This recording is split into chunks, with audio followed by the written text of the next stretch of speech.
and the general nature thereof? There being none, we are going to move to item 3, which is the new board member introductions and swearing in.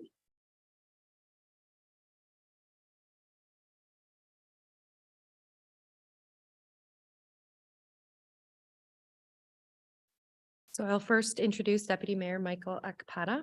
Mike Akpada spent 21 years as a senior police constable with the Windsor Police Service until 2015. Mike was a provincial sergeant major for the Ontario Police Memorial for 4 years. He received a number of awards while he was a police officer, including the Mayor's Commendation for Service to Canada, the Senior Constable John Atkinson Award, the Neil Jessup Award for Excellence. Mike joined IBM Canada as the team lead for public safety investigations and counter fraud, where he had responsibilities in Canada and the Caribbean. Mike transitioned to BlackBerry Canada and spent 2 years with BlackBerry in the emergency communications space until moving to Mutualink, where he was responsible for emergency communications in both Canada and the United States. He is currently teaching at St. Clair College in the Border Services program. He teaches courses in the Criminal Code, fraud and counterfeit documents, and law enforcement report writing.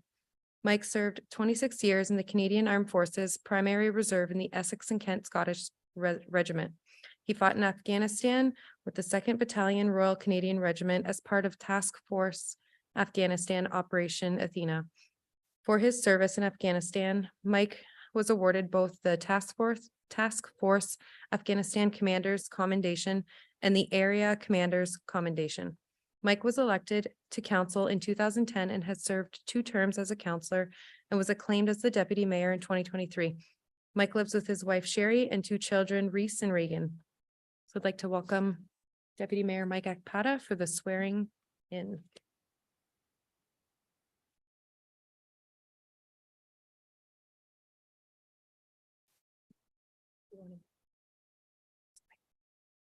Left hand and raise your right hand. I, Michael Akpada. I, Michael Akpada, solemnly swear That I will be loyal to Canada. that I will be loyal to Canada, And that I will uphold the Constitution of Canada. that I will uphold the Constitution of Canada, And that I will, to the best of my ability, and I will, to the best of my ability, discharge my duties as a member of the LaSalle Police Services Board discharge my duties as a member of the LaSalle Police Services Board faithfully, impartially, and according to the Police Services Act, faithfully, impartially, and according to the Police Services Act, any other act, regulation, rule, or bylaw, and that I will not disclose any information and that I will not disclose any information obtained by me in the course of my duties obtained by me in the course of my duties as a member of the LaSalle Police Services Board, as a member of the LaSalle Police Services Board, except as I may be authorized or required by law. So help me God.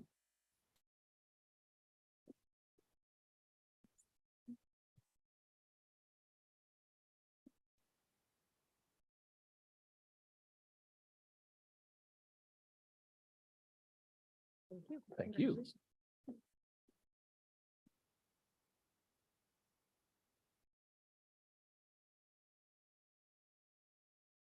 So now I'd like to introduce Lieutenant Colonel Morris Bross. He graduated from the North Battleford Comprehensive High School in June 1974 and then joined the regular force in August 1974. He attended the Royal Roads Military College in Victoria, BC from 1974 to 1976 and then transferred to the Royal Military College in Kingston, Ontario from September 1976 to May 1978. Upon graduation, he was posted to the 2nd Battalion Princess Patricia's Canadian Light Infantry, the PPCLI, where he started his lifelong career as an infantry officer. He held many positions in all 3 PPCLI battalions that included rifle, mortar, and recce platoon commanders, rifle company, 2nd in command, administration company, 2nd in command, served as an adjutant in 3 PPCLI, served as a company commander of both A and B company in 1 PPCLI, and then held the position of OC recruit company and leadership companies in the PPCLI battle school from 1995 to 1998. He also served overseas in Germany from 1988 to 1990 as the G3 operations for the 4th Canadian Mechanized Brigade Group in Lahr, Germany. He enjoyed a stint as an instructor at RMC from 1982 to 1985. commanded a combat team in Bosnia in 1994, was the chief of operations for the UN mission on the border of Iraq and Kuwait for 18 months from 2000 to 2001, and served as the senior mentor to Major General Saleb and his staff in Afghanistan from June 2013 to March 2014. At the age of 59 years old in February 2014, he was the oldest Canadian to receive the Afghanistan Star. Lieutenant Colonel Bras was the commander of the recruiting center in Hamilton from September 2001 to December 2003. He then served as the senior military plans officer and Afghanistan desk officer at Land Forces Central Area Headquarters from 2004 to 2005. In 2005, he was posted to Windsor, where he continued to work as the desk officer for Afghanistan, commanded both Essex and Kent Scottish and the Windsor garrison. After his Afghanistan tour, he retired from the military on October 10th, 2014, having served 40 years and 2 months. He is currently the Southwestern Ontario facilitator for Respect Forum, helping networking with agencies that provide support for first responders and their families that suffer from operational stress injuries. He is married to Patricia née Moss, have 3 children, Jennifer, Sean, and Delaney, and 2 grandchildren, Devin and Ashley. He resides in LaSalle, Ontario. So I'd like to invite Morris Bras up.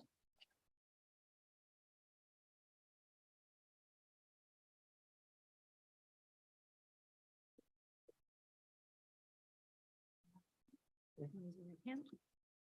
Repeat after me. So I, Morris Bras, I, Morris Brose, swear solemnly swear that I will be loyal to Canada that I will be loyal to Canada and that I will uphold the Constitution of Canada and that I will uphold the Constitution of Canada and that I will, to the best of my ability, and that I will, to the best of my ability, discharge my duties as a member of the LaSalle Police Services Board discharge my duties as a member of the LaSalle Police Services Board faithfully, impartially, and according to the Police Services Act, faithfully, impartially, and according to the Police Services Act, any other act, any other act, regulation, rule, or bylaw, and any regulation, rule, or bylaw, and that I will not disclose any information and that I will not disclose any information obtained by me in the course of my duties obtained by me in the course of my duties as a member of the LaSalle Police Services Board, as a member of the LaSalle Police Services Board, except as I may be authorized or required by law. except where it may be authorized or required by law. So help me God. So help me God. And thank you.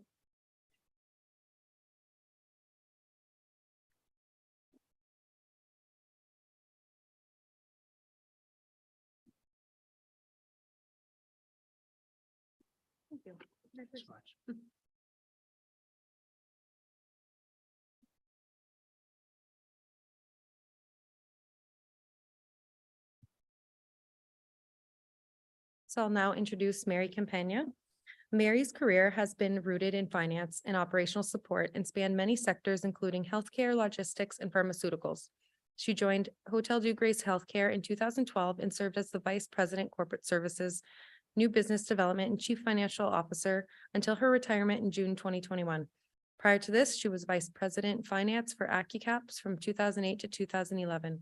Director of Finance for Faro in 1995 to 2011, and Controller for Metropolitan Hospital 1982 to 1995. Mary holds a CPA, CMA designation, a Master's in Business Administration from the University of Windsor, and is a Fellow and Life Member of the Chartered Professional Accountants of Ontario.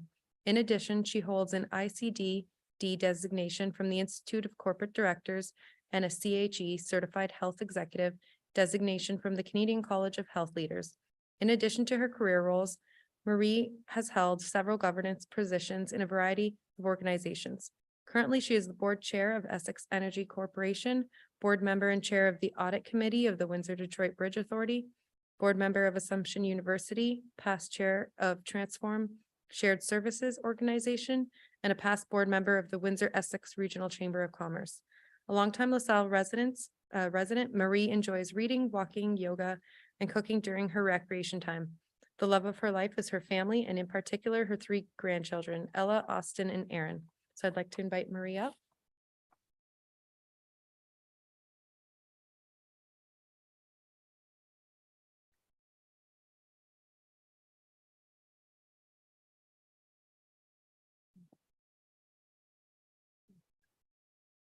Marie Campagna, solemnly swear I, Marie Campagna, solemnly swear that I will be loyal to Canada that I will be loyal to Canada and that I will uphold the Constitution of Canada and that I will uphold the Constitution of Canada and that I will, to the best of my ability, and that I will, to the best of my ability, discharge my duties as a member of the LaSalle Police Services Board discharge my duties as a member of the LaSalle Police Services Board faithfully, impartially, and according to the Police Services Act. faithfully, impartially, and according to the Police Services Act, Any other act, regulation, rule, or bylaw, any other act, and any regulation, rule, or bylaw, and that I will not disclose any information and that I will not disclose any information obtained by me in the course of my duties obtained by me in the course of my duties as a member of the LaSalle Police Services Board, as a member of the LaSalle Police Services Board, except as I may be authorized or required by law. except as I may be authorized or required by law. So help me God. So help me God. Thank God it's here. I wouldn't have remembered all of them. I was wondering how these guys were doing so well.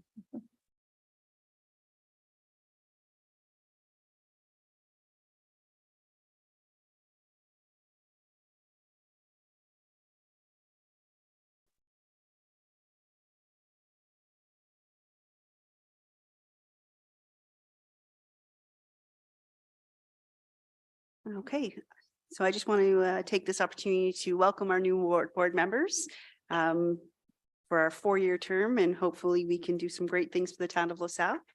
And so I'll give you a quick round of applause. I know there's only 2 of us, but we 2 of us congratulate you and welcome you.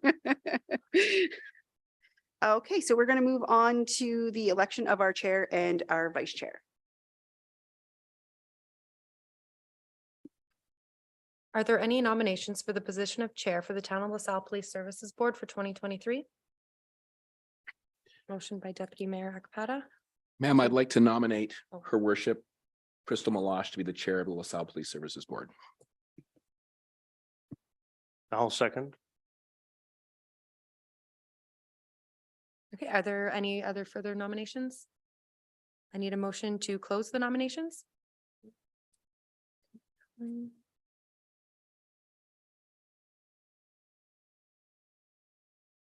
And that carries. Sorry. Do you wish to accept the position of chair for the LaSalle Police Services Board for 2023? I accept the position. Okay, so I now declare Mayor Crystal Malash as chair of the LaSalle Police Services Board for 2023. Thank you very much. Okay, so now we can move on to nominations for the position of vice chair for the Town of LaSalle Police Services Board for 2023. I'd like to nominate Councillor Michael Akpada for the position of Vice Chair of the LaSalle Police Services Board. Okay, do I have a seconder? Ms. Campagna? All in favor? Okay, so we need a motion to close those nominations. Move it. Moved and second. We're all in favor.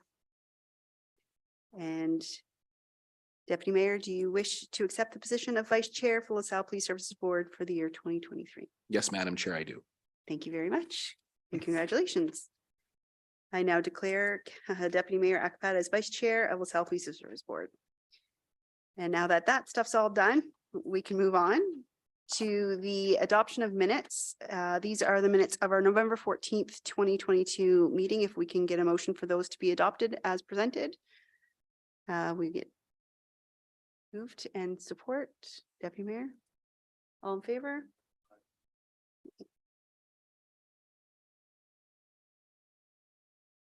C1, our LaSalle Police Services Board 2023 committee appointments.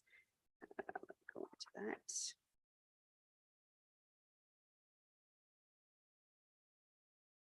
So below is the recommendation. Any questions or concerns on the recommendation that was presented? There being done, none, can I get a motion? Moved. So, and support, Mr. Allen. All in favor? Okay. Information items to be received, D1 LaSalle Police Service 2022 year-end report for use of force. Good afternoon, Mayor Malash and members of the Police Services Board. Just With respect to the use of force report for the year end 2022, it was received a report authored by Staff Sergeant Foreman, who is our training, oversees our training unit. And he's provided information as a report, 16 occasions where use of force was used. 4 instances where a firearm was discharged in relation to destroying an animal. 3 instances where a firearm was drawn to effect an arrest. 6 instances where a CEW or conducted energy weapon was drawn and pointed in an overt manner to gain compliance. And 2 specific incidences where that CEW was deployed. 1 instance where officers had to take physical control of a subject and no injuries were resulted from that or from any of the other items that are listed there. However, of note on top of page 11, 12 instances where officers used verbal interaction and de-escalation techniques to bring a situation to a successful conclusion. So again, that speaks volumes to the training of our officers and being able to engage with the public in a proper and good communication manner to so that other opportunities for, or I shouldn't say opportunities, or other methods of force doesn't have to be deployed, where again, the officers were able to use good tactical communications, what we call it in policing. So the trend does indicate that we are on par with our use of force from 2020, 16 specific incidents, a little bit up from 2021 of only 14, and a little higher from 2019. However, it does indicate here that that the firearms being discharged are reduced. The numbers actually come down there. I'm not sure if that has to do with a little bit more with our environment and animals, but I understand that our collision impacts with deer have been reduced as well. I don't actually have the numbers, but I'm hearing less often of where cars are colliding with deers in town. And that also speaks to our officers having to go out and dispatch the deer. So those numbers are obviously coming down a little bit as well. And that's it for our use of force report. Thank you, Chief. Members, any questions or concerns? Deputy Mayor? Thank you. Through you, Chief or Deputy, any concerns about the use of force report before us that we need to know as members of the board? No concerns, Deputy. If there's anything there. No, you'll just see moving forward. There's changes coming to the use of force report for the coming year. They've changed the data fields for information they're collecting, and they'll be tracking more closely, especially the deploying of the CEW. They're using it to see how it tracks as de-escalation tool as well. De-escalation is key in policing right now. Everybody is seeking out training and everything. We in the past called it tactical communication, but de-escalation has to do with us attending a scene and knowing how to handle the individual we have in front of us and just, de-escalate the situation so use of force isn't required. So the new form will be tracking again some different fields. So next year when we do the report, you'll probably have a little bit more information in front of you. Thank you, Madam Chair. Any other concerns or questions? There being none, if I can get a mover. Mr. Rouse. Support, Mr. Allen. All in favor? And that is carried. Item 2, LaSalle Police Service Community Focus from July to December of 2022.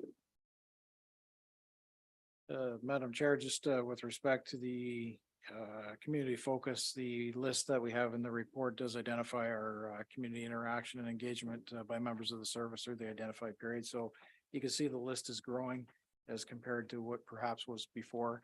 We're trying to do a little bit better job of making sure that that information is relayed to the board on the activities we've been involved with, especially the community interaction portion.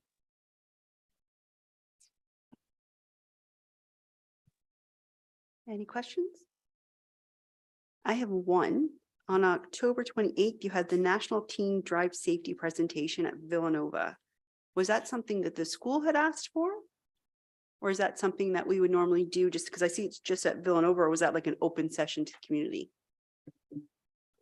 The presentation was done as part of National Teen Safety Week. at the time, and still currently, we are not doing presentations with the public board, still working through that. So our traffic enforcement unit reached out to the school to provide those presentations to them.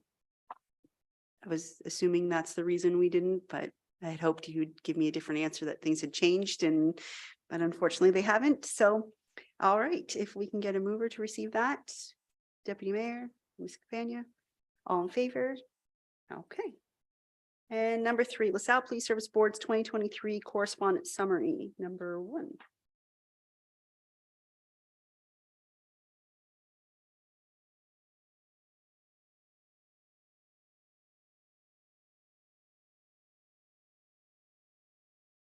Well, I guess that's pretty simple.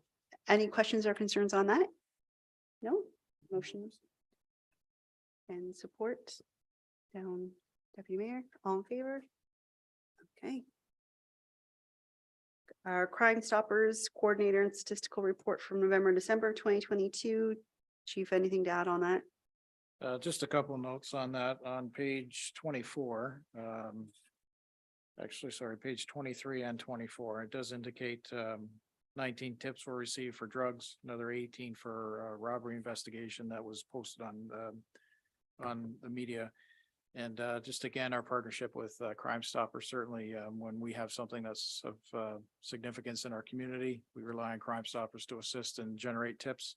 In this case, it's there was not a robbery in LaSalle, who was in another jurisdiction. However, you can see that the drugs is the #1 generator of tips. But in this case, there was a particular media thing that went out for robbery, and it did generate quite a few tips there as well.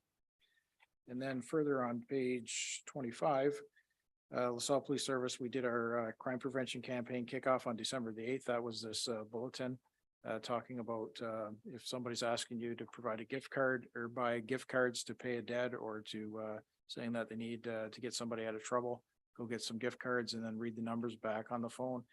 It's a scam. You're being scammed. So don't fall for that. But our campaign kickoff was to present this to all local convenience stores in places where gift cards are sold. And as we discussed earlier, there was a little bit of enlightenment for business owners as well as clerks that work in these particular stores as well, to know, hey, maybe they can ask a few more questions or be aware of what's really transpiring if somebody comes in, and especially somebody who doesn't fit the bill buying gift cards normally. They're probably being scammed, and perhaps there might be some discussion with that person, if not getting a hold of us, and we can certainly come out and speak to that person to try to prevent them from being the victim of a fraud. And one other thing as well on page, just going to page 29, and again, that's a report for December of 2022. Again, you can see the number of drugs tips that come in for drugs is pretty significant. So that continues to dominate the types of tips that come into Crime Stoppers on a monthly basis. Thank you very much. Board members, any comments? Yeah. Go ahead. With respect to drugs, I am aware that your police force does go to schools and talk about a number of things. Do they actually do presentations to students about drugs, the issues of drugs? I'd just like to know that, please. Yes, we do have, well, we did have school resource officers when it comes to both the Catholic and the public school board.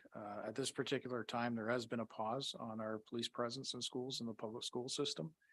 And there was a report released last week that is questioning where our future is going to be with respect to coming back. And so that's something, items of discussion that we're possibly going to be involved in some committee talks with the school board on where that's going to go for the future. But certainly we do that through our Values, Influences, and Peers program, and that's the grade 6 students. So we get in there early with kids, and we certainly don't want them, we want to keep the lines of communication open with kids. We don't want them to be afraid of the uniform. We want them to, open up relationships with people long-term.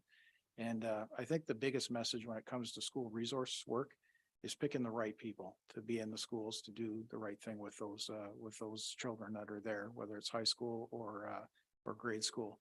And I know there's some negativity or negative reports that came out in the past about negative interaction between officers and high school students, and that stems from some incidents that happen outside of our jurisdiction. But we have a great relationship with our schools here. And we'd love to continue that narrative with them and continue that focus of being in the schools. However, that's kind of out of our hands because it's their turf and we have to basically get their okay to be there. And I'm not so sure where that's going to lead in the future, but if the invitation is there for us to continue, we certainly want to be at the table there. Thank you, Madam Chair. Any other questions? Okay, if we can get someone to move to receive the reports. Okay, and first, all in favor? Fantastic. Item 5, LaSalle Police Service monthly stats for October and November. Anything to add? Members of the board, just a couple of things of note there. We are, if you look at both our criminal charges for the month of October comparators there to November as well from the previous year, our trend is trending upward. So we're starting to see that impact of post pandemic on our calls for service, as well as the types of investigations that we're getting involved with. So our traffic is up. Our emphasis has again been on traffic enforcement and making sure our roads are safe. So you'll see that trend going up. In the criminal investigative work, this also correlates with additional support that we've given to our criminal investigations by adding another investigator to that unit. And more, I guess, investigative capacity results in, it will show with more charges that are laid, more investigations that are cleared. So the more the trend is showing that we're starting to trend upward again. So we're getting back to pre-pandemic levels, and our indication is going in the higher direction. Thank you. Any questions? Members of the board? Sorry, not a question, but really a comment. I'm wondering if we could see those stats from pre-pandemic, just to see the trend in future meetings. Sure. Thank you. Any other questions, comments?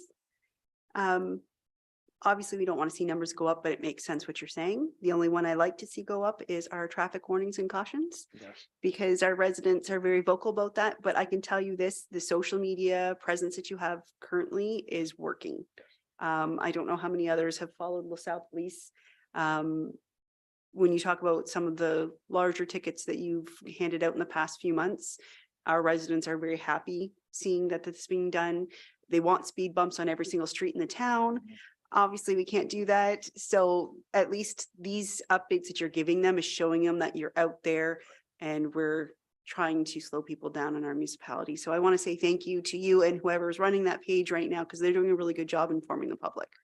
That's actually our special services division. So under the leadership of our administrative sergeant, Mike Agustinus, he's very, very keen on making sure that that stuff is getting out there through our community liaison officer, Terry Segan, as well as Justin Perry, our senior constable, who's our traffic enforcement unit coordinator, and Sean Barrow is also our helping with our traffic unit as well. So they are doing a really good job. I was quite impressed actually with some of the postings that they've been putting out as well, and just the quality of it, right? So they're getting the message out.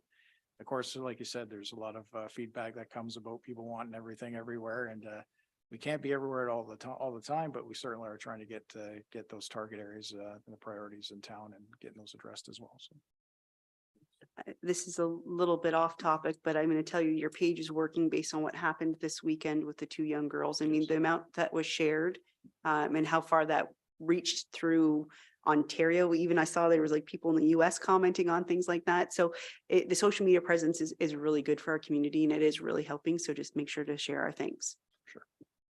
So I just wanted to go back to the criminal aspect, the criminal charges. You see,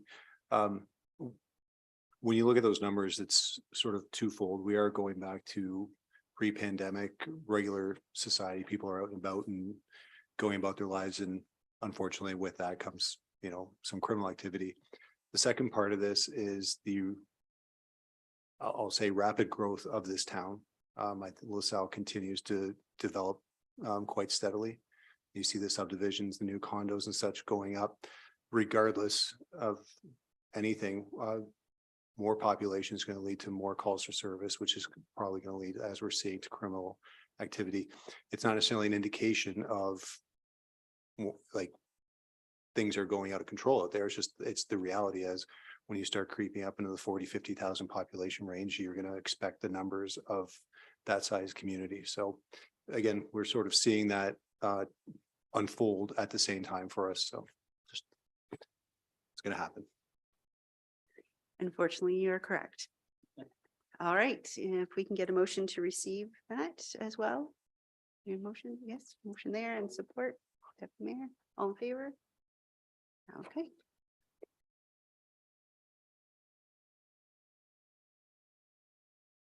And we have the LaSalle Police Service financial statements for October and November of 2022. Chief, anything to add on that?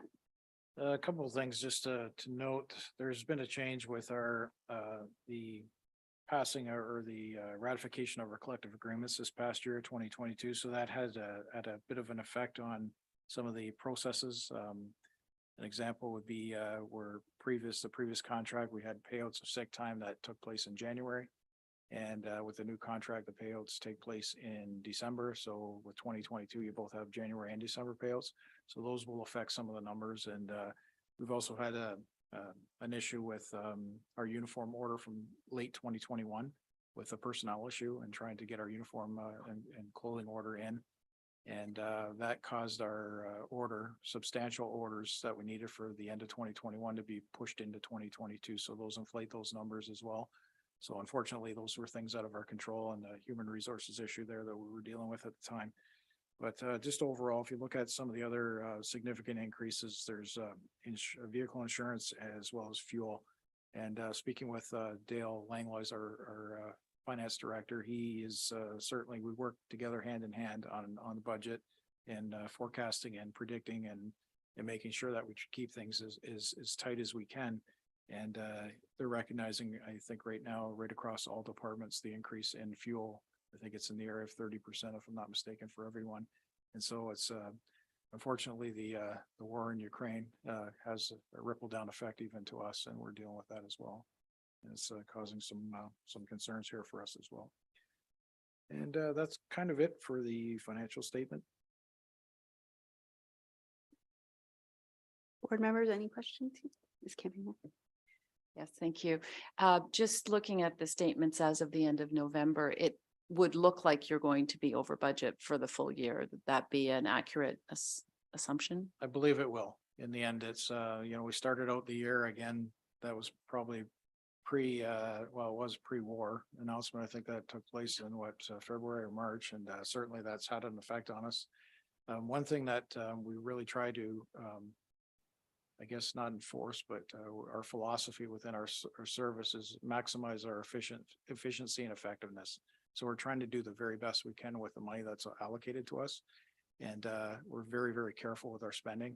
And unfortunately, there's things that come up that we have no control over, and such as that significant investigation we had earlier in the year as well. And that's the reality of our job. And we'll still try to keep it as tight as we can. Thank you. Thank you. Okay. We can get a motion to receive those reports. Mr. Allen and Deputy Mayor, all in favor?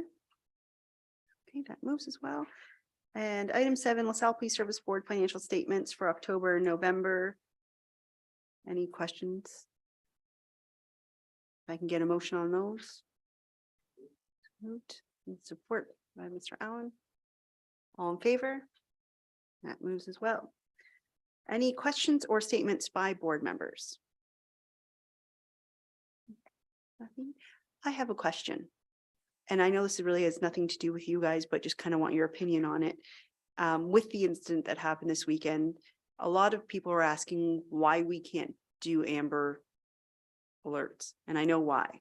My question to you is, do you think we should be petitioning to try to change that? Or do you find that this Amber Alert strictly for this type of missing person is the best way to go? Because it's been mentioned several times over the past 6 months with different incidents, whether it's been, oh gosh, I'm having a mental blank of the young boy's name, and we did put a request in, but he had a medical issue and he did walk away from home, and unfortunately it didn't end up well, but they couldn't do an Amber Alert for him.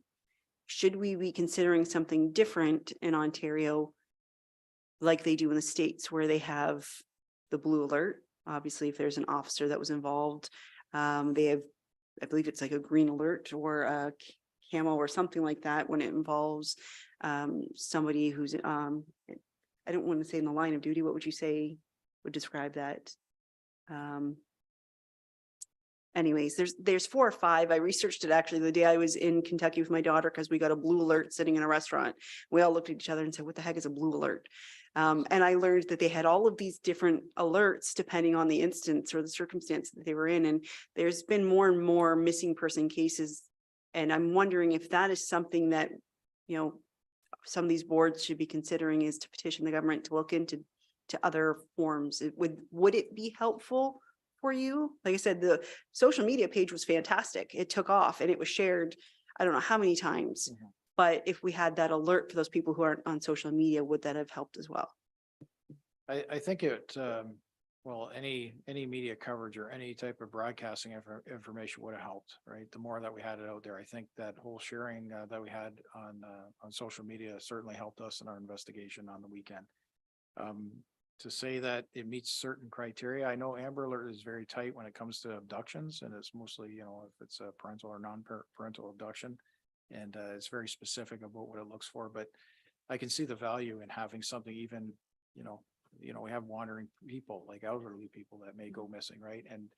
But we have to also evaluate the risk. And when it comes to a missing person, there's a search urgency form that we fill out, or an evaluation we look at to say, what's the weather conditions, what's the person's age, what are they wearing in the weather conditions, all that stuff we look at, and what's their means of transport, all kinds of things.